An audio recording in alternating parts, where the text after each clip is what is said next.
महालक्ष्मी योजना के नाम में हो सकता है बदलाव, नाम में संशोधन करने की तैयारी में राज्य सरकार। बेटे बेटियों दोनों को मिलेगा लाभ। 3 मई को अक्षय तृतीया पर खुलेंगे गंगोत्री धाम के कपाट। तीर्थ पुरोहितों ने निकाला शुभ मुहूर्त।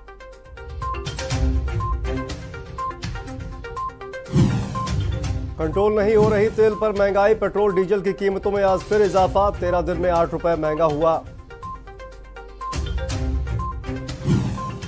देश के 37 शहरों के अस्पतालों में खोले जा रहे आयुर्वेद सेंटर। 1 मई से मिलेगा इलाज। 37 छावनी अस्पतालों में आयुर्वेद केंद्र का किया जाएगा संचालन।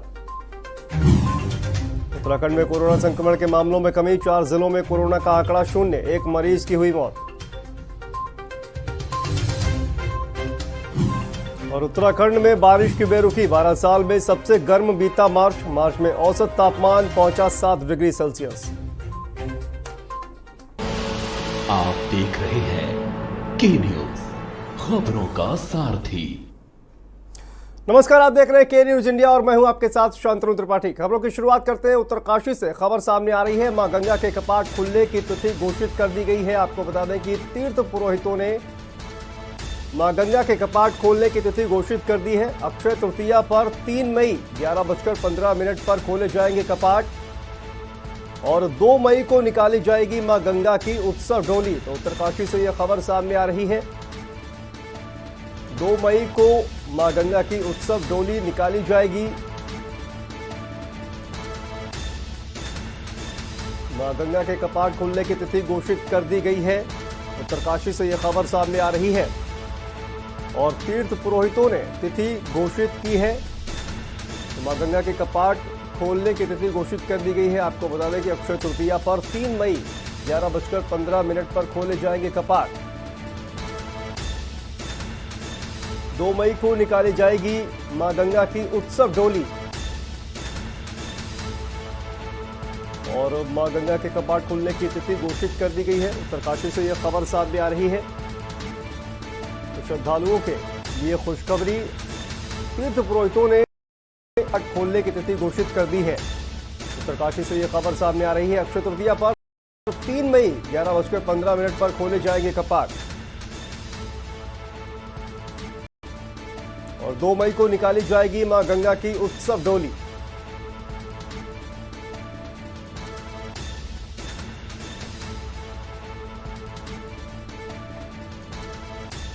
तो मां गंगा के कपाट खोलने की तिथि घोषित कर दी गई है। तीर्थ पुरोहितों ने यह तिथि घोषित की है। आपको बता दें कि अक्षय तृतीया पर 3 मई को 11:15 पर खोले जाएंगे कपाट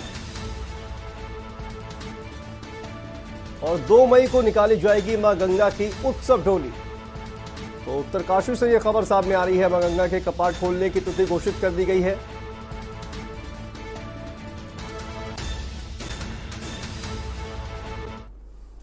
और अगली खबर का रुख करते हैं। खबर देहरादून से सामने आ रही है। स्वास्थ्य विभाग तय करेगा अब एम्बुलेंस का किराया। आपको बता दें कि प्रति किलोमीटर के आधार पर तय होगी दर और पहाड़ एवं मैदान के लिए अलग अलग ये फार्मूला तैयार होगा। एम्बुलेंस के किराए के नाम पर हो रही लूट अब बंद होगी। तो ये बड़ी खबर सामने आ रही है। आपको बता दें सरकारी एवं प्राइवेट एम्बुलेंस के लिए समान दर तय की जाएगी। स्वास्थ्य विभाग अब तय करेगा एम्बुलेंस का किराया। देहरादून से यह खबर सामने आ रही है। प्रति किलोमीटर के आधार पर दर तय की जाएगी और अलग अलग इलाकों के लिए अलग अलग फार्मूला तैयार किया जाएगा। पहाड़ एवं मैदानी इलाकों के लिए अलग अलग ये फार्मूला होगा और अब स्वास्थ्य विभाग तय करेगा एम्बुलेंस का किराया। तो एम्बुलेंस के किराए में मनमानी को रोकने के लिए फैसला किया गया है। प्रति किलोमीटर के आधार पर तय होगी दर। अब स्वास्थ्य विभाग तय करेगा एम्बुलेंस का किराया। पहाड़ एवं मैदान के लिए अलग अलग फॉर्मूला तैयार होगा। देहरादून से यह खबर सामने आ रही है। स्वास्थ्य विभाग अब तय करेगा एम्बुलेंस का किराया।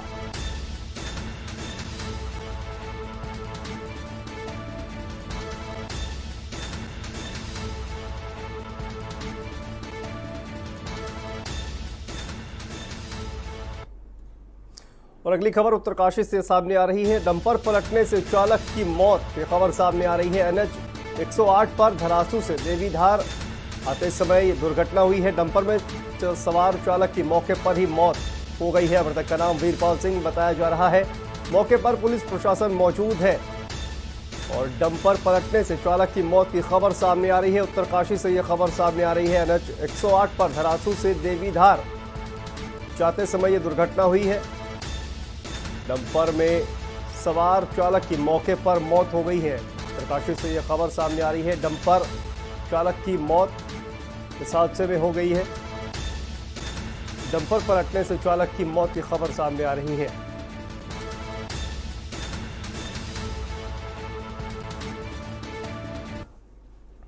और अगली खबर हरिद्वार से सामने आ रही है। आपको बता दें कि कुट्टू का आटा खाने से लोगों की हालत बिगड़ने की खबर सामने आ रही है। हरिद्वार जिले के अलग अलग क्षेत्रों में कई की हालत बिगड़ गई है। रोशनाबाद, ब्रह्मपुरी, कनखल, ज्वालापुर में कई लोग कुट्टू का आटा खाने से बीमार हो गए हैं।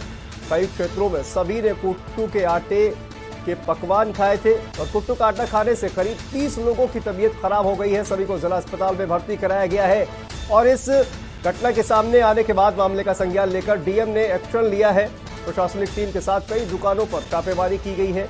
जिलाधिकारी विनय शंकर पांडे ने मरीजों का हालचाल जाना है और मुख्य स्वास्थ्य अधिकारी एसडीएम के साथ हॉस्पिटल पहुंचे हैं। कुट्टू का आटा खाने से लोगों की तबीयत खराब होने की खबर सामने आ रही है। हरिद्वार जिले के अलग अलग क्षेत्रों में कई लोगों की हालत बिगड़ने की ये खबर सामने आई है और कहा जा रहा है कि लगभग 30 लोगों की हालत बिगड़ गई है। तो कुट्टू के आटे से बने पकवान खाने से 30 लोगों की हालत बिगड़ी है और अब इसको लेकर जो प्रशासन है वो एक्शन में आ गया है। कई दुकानों पर छापेमारी की गई है। मुख्य स्वास्थ्य अधिकारी एसडीएम के साथ अस्पताल पहुंचे हैं जहां पर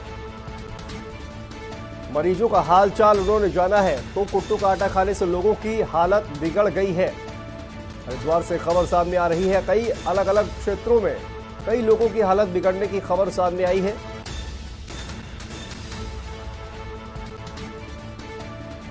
हरिद्वार से ये खबर सामने आ रही है। कुट्टू का आटा खाने से कई लोगों की हालत बिगड़ गई है।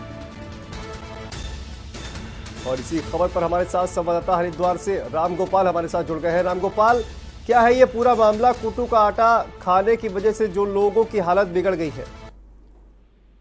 बिल्कुल, हरिद्वार जिले के अलग अलग क्षेत्रों में जो कुट्टू का आटा खाने से, क्योंकि नवरात्रों का जो पावन त्योहार है उसको लेकर के जो एक समय जो श्रद्धालु है वो भोजन करते हैं, तो कहीं ना कहीं जो खाद्यान्न की जो टीम है और जिलाधिकारी रविशंकर पांडे उनके द्वारा जो है निरीक्षण किया गया और छापेमारी भी की गई कई दुकानों पर।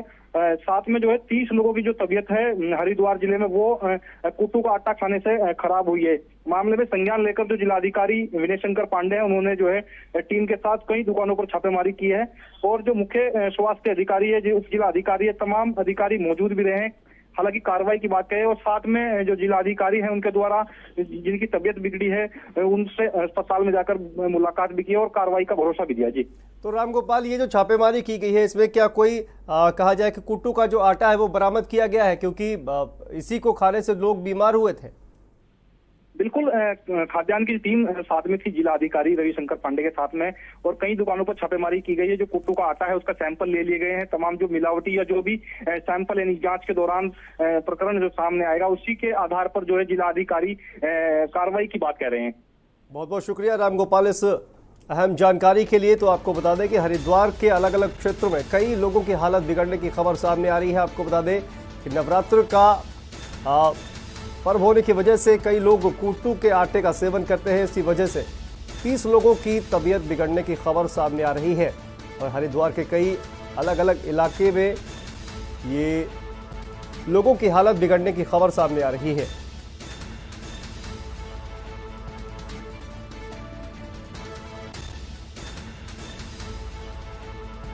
और आपको बता दें कि हरिद्वार से खबर सामने आ रही है। सभी को जिला अस्पताल में भर्ती कराया गया है। कुट्टू का आटा खाने से कई लोग बीमार हो गए हैं और इस पूरे मामले में अब डीएम ने भी एक्शन लिया है।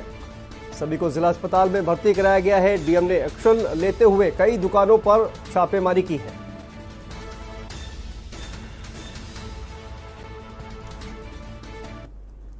और अगली खबर मंगलौर से सामने आ रही है, जहां नवरात्र की शुरुआत हो चुकी है। तो वहीं मुस्लिम समुदाय के लिए भी सबसे पवित्र माह माने जाने वाला रमजान का महीना भी शुरू हो गया है। आज मुस्लिम समुदाय के लोगों का पहला रोजा रखा गया। रमजान माह के पवित्र महीने में मुस्लिम समाज के लोग रोजे रखते हैं, तराबी की नमाज अदा कर खुदा की इबादत करते हैं। माह रमजान के माह शुरू होने पर बाजारों में भी रौनक बढ़ गई है। मुस्लिम समुदाय का पवित्र महीना रमज़ान का महीना शुरू हो चुका है।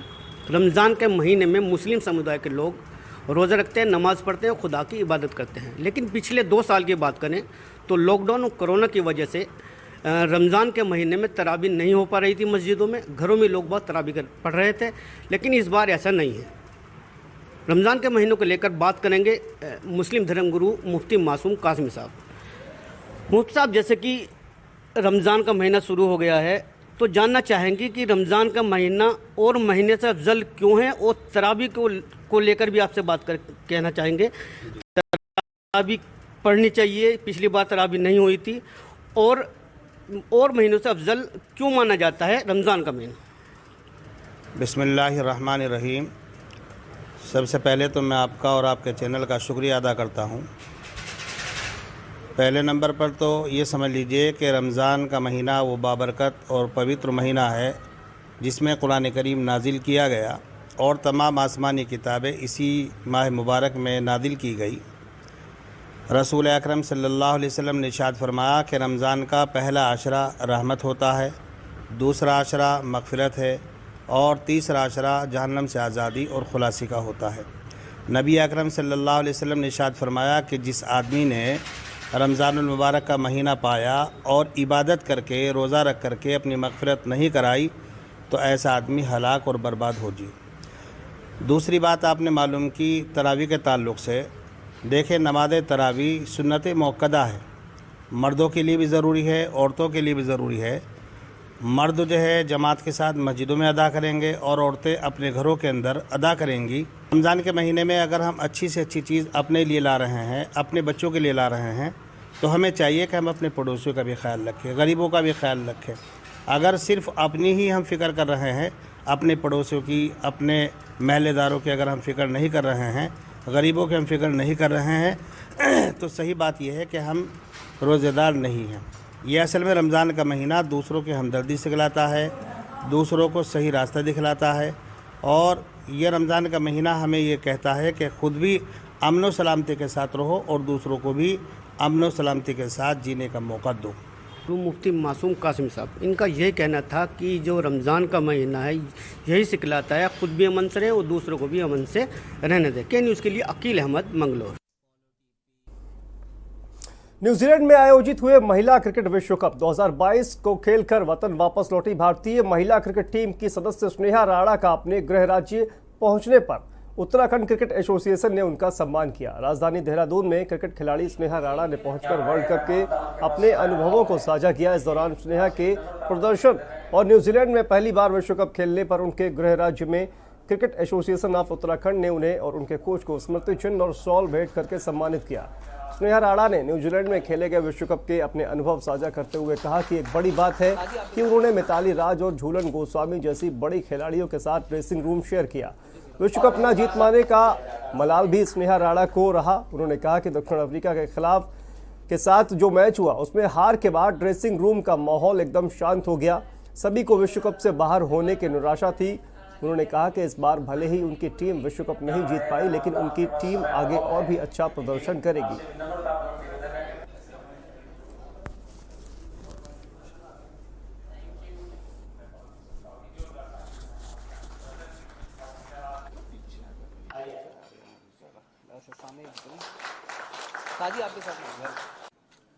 एकदम नया था और बहुत ही अच्छा लगा क्योंकि मेरा पहला विश्व कप था। इतने समय से मैंने इस चीज़ का इंतज़ार किया, तो और टीम में इतने एक्सपीरियंस प्लेयर्स हमारे टीम में थे, तो उनके अंडर खेलना, उनके साथ खेलना तो काफ़ी अच्छा रहा।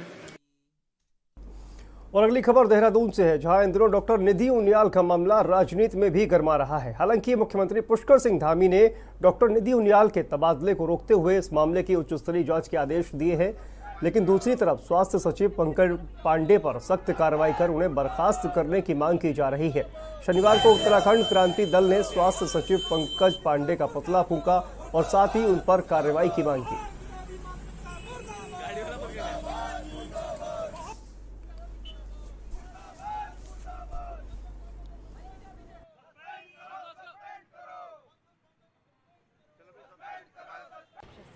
देखिए, निधि उनियाल जो कि हमारे दून कॉलेज में एसोसिएट प्रोफेसर के पद पे यहाँ पर कार्यरत थी, और जो स्वास्थ्य सचिव हैं पंकज पांडे जी द्वारा अपने निजी कार्य बोल सकते हैं आप इसे, क्योंकि कहीं ना कहीं आप अपनी के पति के स्वास्थ्य उपचार के लिए, स्वास्थ्य लाभ के लिए आपने उनको अपने घर में बुलाया, और उसके पश्चात तो छोटी मोटी कोई गलती हुई होगी उसी के लिए आपने इतनी बड़ी बात उसको दिल पे लेके और पूरे तत्काल उनका तबादला अल्मोड़ा कॉलेज में कर दिया। तो इसमें आप देख सकते हैं कि किस प्रकार की जो एक सरकारी जो तंत्र है, अगर हमारे पहाड़ में कोई प्रसूता, हमारी माताएं बहनें, किसी को कोई तकलीफ है, कुछ है, तो वहां पर उनको तत्काल सुविधाएं नहीं मिल पाती हैं, वहां पे मशीनों का अभाव है। लेकिन इस प्रकार के जो ये घटनाएं हुई है, इसमें अपने घमंड में चूर, अपने सत्ता के नशे में चूर होके जिस प्रकार से उन्होंने तत्काल 12 घंटे के अंदर ये तबादला अल्मोड़ा कॉलेज में किया, तो ये दर्शाता है कि उत्तराखंड में जो अफसरशाही है वो किस प्रकार से हावी है। और अगली खबर देहरादून से, जहां प्रदेश में चुनाव के नतीजे आने के बाद पेट्रोल, डीजल और गैस के दामों के साथ साथ कई वस्तुओं के दाम बढ़ा दिए गए हैं, जिसके बाद विपक्ष लाल होता नजर आ रहा है। कांग्रेस लगातार देश भर में महंगाई के खिलाफ सड़कों पर प्रदर्शन करती हुई नजर आ रही है। आज से एक सप्ताह तक कांग्रेस देश भर में महंगाई को लेकर प्रदर्शन करने जा रही है। इसकी जानकारी देते हुए कांग्रेस प्रदेश प्रवक्ता गरिमा मेहरा ने कहा कि इस सरकार ने चुनाव के नतीजे आने के बाद ही जनता को महंगाई का जो गिफ्ट दिया है, उससे जनता पर बहुत बुरा असर पड़ा है।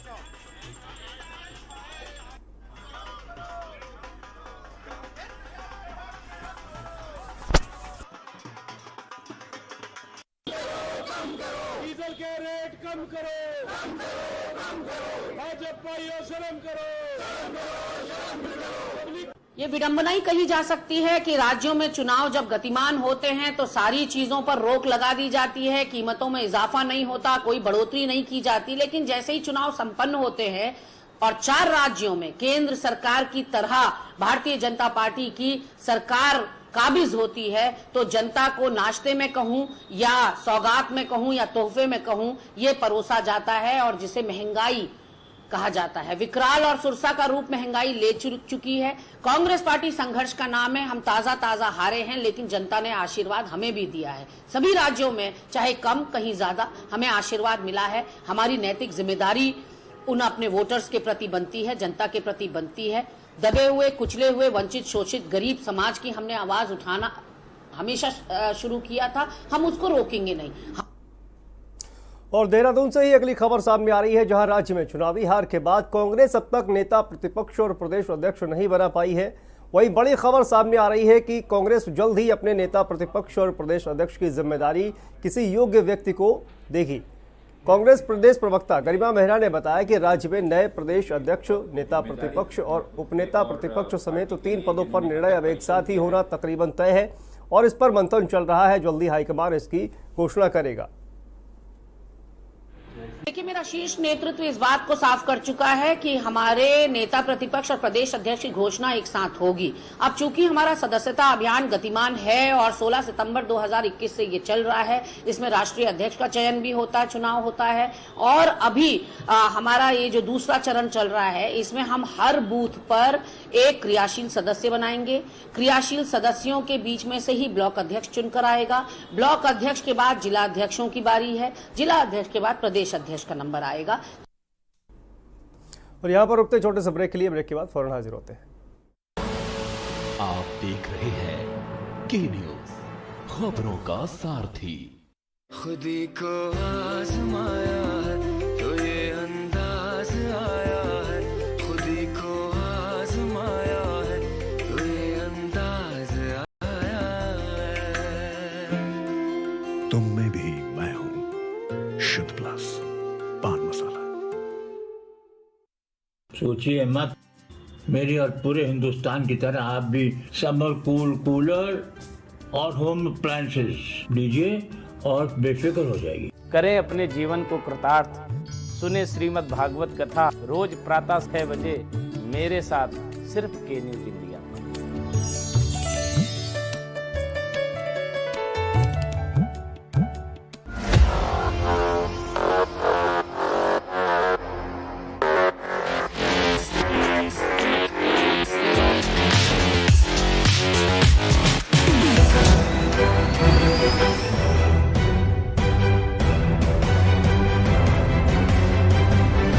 नमस्कार, अभिवादन आपका। मैं दुर्गेंद्र चौहान हूँ।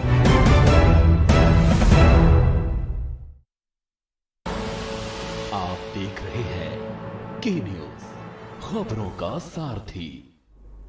ब्रेक के बाद एक बार फिर से आप सभी का स्वागत है। अगली खबर डोईवाला से है। चीनी मिल को चलाने के लिए शासन प्रशासन जहां पीपीपी मोड पर चलाने की कोशिश कर रहा है, तो वहीं क्षेत्र के किसान, मिल के कर्मचारी और डोईवाला के लोग शासन प्रशासन के इस कदम का पुरजोर विरोध कर रहे हैं। हालांकि अभी शासन की ओर से कोई निर्णय नहीं हुआ है, लेकिन लगातार मिल को घाटे में दिखाकर मिल के ऊपर कर्ज दिखाया जा रहा है, जिससे किसान और कर्मचारी आहत है।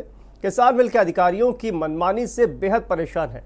किसानों का समय पर भुगतान नहीं करने से किसान पहले ही आर्थिक रूप से परेशान है, तो दूसरा, जब किसान मिल में गन्ना लेकर जाते हैं तो उनके साथ दुर्व्यवहार किया जाता है। किसानों ने शासन से मांग करते हुए कहा कि डोईवाला शुगर मिल में स्थायी जीएम दिया जाए ताकि मिल की कठिनाइयां दूर हो सके। देखो, किसानों का शोषण होता है और पीपी मोड में जाके हमने पहले भी विरोध किया था और तब पीपी मोड में जाने नहीं दी। ये जो शुगर मिल में ईडी आए हैं, मनमानी पे उतर आए हैं, किसान को समय नहीं दे पा रहे, नहीं गन्ने का भुगतान हो रहा है। यहीं लक्सर की मिल है जो वो 14 दिन के भीतर भुगतान कर रही है। हमारी डोईवाला शुगर मिल भुगतान नहीं कर पा रही है। किसान परेशान है। कल रात्रि में यहाँ जबकि 10 बजे तक गन्ने का, जिस तरह से पता चल रहा है कि उत्तराखंड सरकार गुपचुप तरीके से चीनी मिलों को पीपी मोड पर देने की तैयारी कर रही है, वह गलत है। इन्होंने पहले भी कोशिश इस प्रकार करी थी, हमारे कर्मचारी संगठनों ने उसका विरोध करा था और आगे भी करेंगे। अगर गवर्नमेंट बोलती है कि फैक्ट्रियां घाटे में चल रही हैं, तो फैक्ट्री को घाटे से उभारने के बहुत से तरीके हैं। एथलॉन का प्लांट लगा दो, गत्ते का प्लांट लगा दो। हमारे यहाँ का सीरा जा रहा है, उससे शराब बन रही है, शराब फैक्ट्रियाँ फायदे में है, हमारी फैक्ट्री घाटे में। यही शराब का प्लांट लगा दो छोटा सा। तमाम कर्मचारी हमारे पास हैं, हमारे पास मशीन है।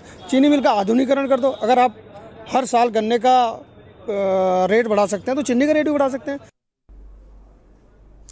और रुद्रप्रयाग से अगली खबर सामने आ रही है, जहां केदारनाथ यात्रा के सफल संचालन के लिए इस बार प्रशासन ने कई अहम फैसले लिए हैं, जिससे तीर्थ यात्रियों को यात्रा के समय सुविधा मिल सके। तो वहीं मई और जून माह में केदारनाथ यात्रा चरम पर रहती है और मंदिर परिसर में दर्शन के लिए अनावश्यक भीड़ है। ऐसे में प्रशासन ने टोकन सिस्टम की व्यवस्था किए जाने का निर्णय लिया है।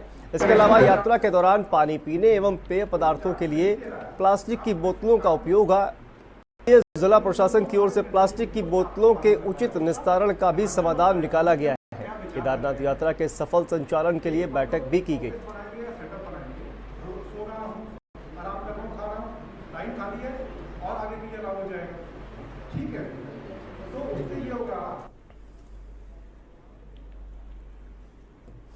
और अगली खबर लक्सर से है, जहां रमजान के पवित्र महीने की शुरुआत हो गई है, जिसको लेकर मुस्लिम समुदाय के लोग भी तैयारियों में जुटे हैं। रमजान के मुबारक महीने में रोजे रखने की परंपरा है। इस महीने को मुस्लिम समुदाय सबसे पाक महीना मानता है।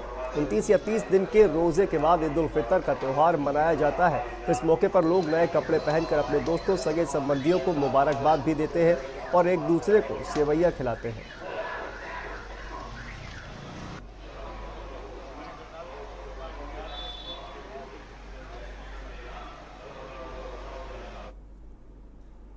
लालकुआं से अगली खबर आ रही है, जहां नगर पंचायत क्षेत्र में बने गरीबों के लिए 100 कमरे आज तक आवंटित नहीं हो पाए हैं। अब सारी प्रक्रिया पूरी हो चुकी है और जल्द ही नगर पंचायत के क्षेत्र के अंदर रहने वाले 100 गरीब लोगों को इस योजना का लाभ जल्द ही मिल जाएगा। और नगर पंचायत द्वारा जो 100 कमरे बने हैं उसका 1 महीने के हिसाब से एक मानदेय भी तय किया जाएगा। जिन लोगों को ये कमरे आवंटित होंगे उन लोगों को नगर पंचायत में एक शुल्क अदा करना होगा, तभी जाकर उन लोगों को इस योजना का लाभ मिल सकेगा। ऐसे में कई समय से अधर में लटकी योजना अब आखिरकार अपने अंजाम तक पहुंच चुकी है।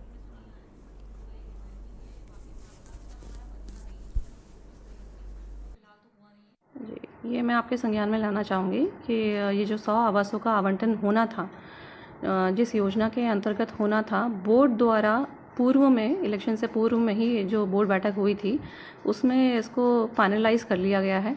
अभी वर्तमान में प्रक्रिया ये है कि करीब 100 लोगों को ये आवंटन होना था आवासों का, जिसमें से अभी 14 लोगों का और वेरिफिकेशन होना है। 100 लोगों को आवंटन की प्रक्रिया लगभग पूर्ण कर ली गई थी, जिसका लिस्टिंग कर ली गई थी। उनमें से 14 लोग जो हैं वो हट गए। खबर उत्तरकाशी से आ रही है, जहां जिले की सिंचाई नहरों की स्थिति बेहद खराब है और सिंचाई विभाग और लघु सिंचाई नहरों की कोई सुध नहीं ले रहा है। सिंचाई नहरों की स्थिति सबसे खराब यमुना घाटी के नौगांव विकासखंड में है, जहां 1 दर्जन से अधिक नहरें न्याय पंचायत तिया व न्याय पंचायत तुनालका की खस्ता हालत है। अब एक तरफ महंगाई और दूसरी तरफ काश्तकारों की खेती बंजर होने के कगार पर है। अब सवाल सरकारी दावों पर भी उठता है। एक तरफ जहां किसान की आय दुगनी करने की बात होती है, तो दूसरी ओर किसान के खेत बंजर हो रहे हैं।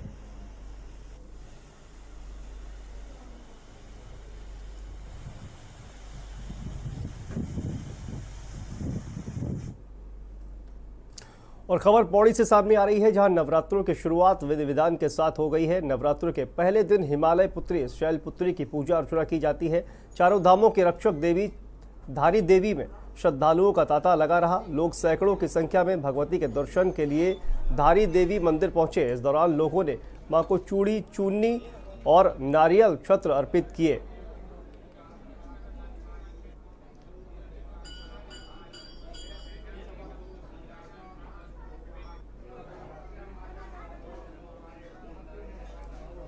माँ धारी देवी की जो प्रमुख मान्यता है कि पहले तो आदिशक्ति माँ धारी देवी के मंदिर में ये प्रमुख मान्यता है कि माँ के मंदिर में माँ के 3 स्वरूप देखे जाते हैं। सुबह को बालिका का रूप, दिन में एक औरत का रूप और शाम को वृद्धावस्था के रूप में माँ धारी देवी की रूप हम देखते हैं। और ये मान्यता है कि जो भी अपनी मन्नत मांगने आता है वो माँ धारी देवी जरूर पूर्ण करती है। मंदिर की ये धारी देवी मैंने आपको बताया कि जो है धारी देवी कोई नाम नहीं है, धारी गांव से इनका नाम धारी देवी पड़ा है। सामने धारी गांव है, ये माता कल्याणी है, काली का अवतार है। काली यहाँ शांत हुई है, ये काली से कल्याणी हुई स्थान पर हुई है और इसलिए इनको उपनाम में धारी देवी इनका हो गया है।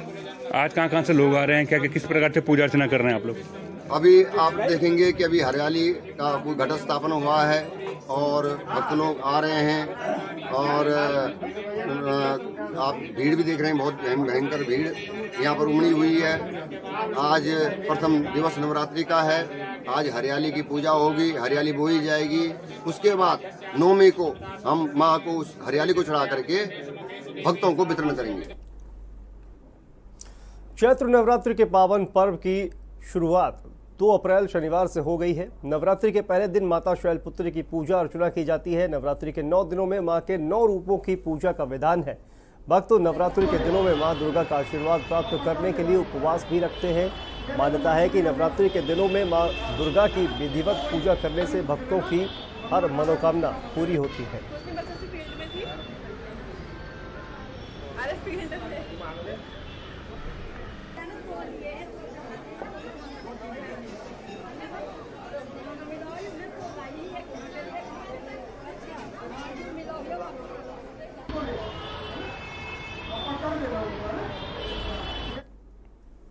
तो इस बुलेटिन में फिलहाल इतना ही, लेकिन खबरों का सिलसिला लगातार जारी है।